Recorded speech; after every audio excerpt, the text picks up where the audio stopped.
लोमड़ी की बात सुनकर राजकुमार को हंसी आ गई। उसने डांट कर कहा, भाग जा यहाँ से, मुझे तुम्हारी सलाह की जरूरत नहीं है। यह कहकर उसने तीर छोड़ दिया। लेकिन लोमड़ी बहुत चालाक थी, वह बचकर निकल भागी। राजकुमार आगे चलता गया। शाम को जब वह एक गांव में पहुंचा तो उसने देखा कि वहां सड़क के किनारे सचमुच दो सराय थी।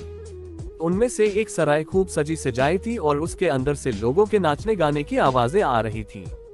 दूसरी सराय भद्दी सी थी और वहां अंधेरा घिरा हुआ था।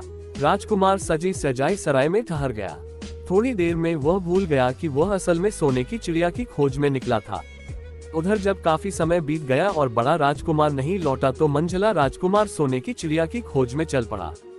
वह भी उसी तरह चलते चलते जंगल में पहुंचा तो वही लोमड़ी उसे भी मिली। इस राजकुमार ने भी लोमड़ी की बात पर कोई ध्यान नहीं दिया। जब वह शाम को उस गांव में पहुंचा तो बड़े राजकुमार की तरह सजी सजाई सराय में ठहरा। वहां के नाच रंग में मस्त होकर वह भी अपना काम भूल गया। यहाँ तक कि उसे घर लौटने की भी सुध न रही। अंत में सबसे छोटे राजकुमार ने राजा से कहा कि मैं सोने की चिड़िया की खोज में जाऊंगा। राजा को विश्वास था कि जब उससे बड़े दोनों राजकुमार इस काम में सफल नहीं हुए तो इसे और भी सफलता नहीं मिलेगी। लेकिन उसके जिद करने पर राजा ने उसे इजाजत दे दी।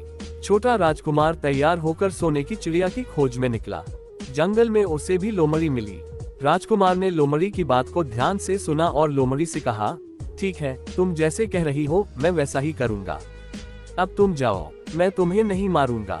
इस पर लोमड़ी खुश होकर बोली, तुम सबसे अच्छे लड़के मालूम होते हो। तुमने मेरी बात बात का मजाक नहीं उड़ाया और मुझ पर तीर नहीं चलाया। मैं तुमसे खुश हूँ और तुम्हारी मदद करूंगी। आओ, तुम मेरी पूंछ पर बैठ जाओ, मैं तुम्हें उस सराय तक पहुंचा देती हूँ। देखते देखते लोमड़ी की पूंछ काफी बड़ी हो गई और राजकुमार उस पर बैठ गया। उसके बैठते ही लोमड़ी हवा में उड़ने लगी और थोड़ी ही देर में मैदानों और पहाड़ों को पार करके उसी गांव में जा पहुंची। राजकुमार ने उसकी सलाह को मानकर छोटी और पुरानी सराय में ही डेरा डाल दिया। वह दूसरी सजी सजाई सराय से दूर ही रहा। दूसरे दिन सुबह उठकर जब वह आगे बढ़ा तो कुछ दूर चलने पर उसे वह लोमड़ी फिर से रास्ते में मिल गई। लोमड़ी ने उससे कहा, अब मैं तुम्हें बताती हूँ कि आगे तुम्हें क्या करना चाहिए। तुम सीधे चलो। आगे चलने पर तुम्हें एक बहुत बड़ा किला मिलेगा जिस पर सिपाही लोग पहरा दे रहे होंगे। तुम सिपाहियों से डरना मत और सीधे अंदर चले जाना, क्योंकि वे इस समय सो रहे होंगे। तुम बेधड़क होकर किले में घुसते चले जाना और उनके कमरों को पार करते हुए उस जगह पहुंच जाना जहां लकड़ी के एक मामूली से पिंजरे में सोने की चिड़िया बंद है। तुम चिड़िया को पिंजरे सहित उठाकर किले से बाहर ले आना। लेकिन एक बात याद रखना, चिड़िया के पिंजरे के पास ही एक बहुत सुंदर सा सोने का पिंजरा भी रखा होगा। तुम भूलकर भी चिड़िया को उस पिंजरे में मत रखना, मगर तुम उसे लकड़ी के पिंजरे में से निकालकर सोने के पिंजरे में रखने की कोशिश करोगे तो बाद में पछताओगे। यह कहकर लोमड़ी ने राजकुमार को फिर से अपनी पूंछ पर बिठाया और थोड़ी ही देर में उसको किले के पास पहुंचा दिया। राजकुमार ने किले का पास जाकर देखा कि सचमुच उसके पहरेदार सो रहे थे। वह बिना डरे सीधा महल में घुस गया और थोड़ी ही देर बाद वह उस कमरे में जा पहुंचा जहां सोने की चिड़िया एक पिंजरे में बैठी हुई थी। पिंजरे के पास ही सोने के 3 सेब पड़े हुए थे।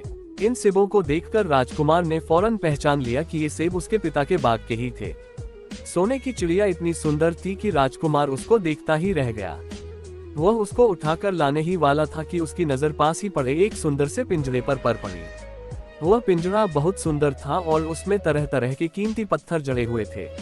सोने की चिड़िया के लिए वही पिंजरा ठीक मालूम पड़ता था।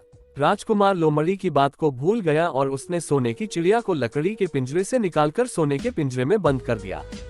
लेकिन नए पिंजरे में आते ही चिड़िया ने खूब जोर जोर से शोर मचाना शुरू कर दिया। राजकुमार पिंजरे को उठाकर कमरे से बाहर भी नहीं निकल पाया था कि बहुत से सिपाही कमरे में घुस आए और उन्होंने राजकुमार को पकड़ लिया। अब राजकुमार को अपनी भूल का पता चला। उसे याद आया कि लोमड़ी ने उससे क्या कहा था, लेकिन अब क्या हो सकता था। सिपाही उसे खींचते हुए राजा के दरबार में ले गए। राजा के पूछने पर राजकुमार ने सारी बात कह सुनाई। राजा बोला, तुम मेरे महल में चोरी करने के लिए घुसे थे। मैं तुमको माफ नहीं कर सकता। तुम्हें फांसी की सजा दी जाएगी, लेकिन मैं तुम्हें एक मौका देता हूँ। अगर तुम मेरे लिए सोने का घोड़ा ला दो तो मैं न सिर्फ तुम्हें छोड़ दूंगा बल्कि सोने की चिड़िया भी तुमको दे दूंगा। राजकुमार को अपनी जान बचाने के लिए राजा की शर्त माननी पड़ी। अब वह सोने के घोड़े की तलाश में निकला।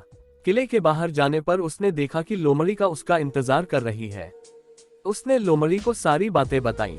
हेलो दोस्तों, ऐसी ही कहानी सुनने के लिए चैनल को सब्सक्राइब करें। धन्यवाद।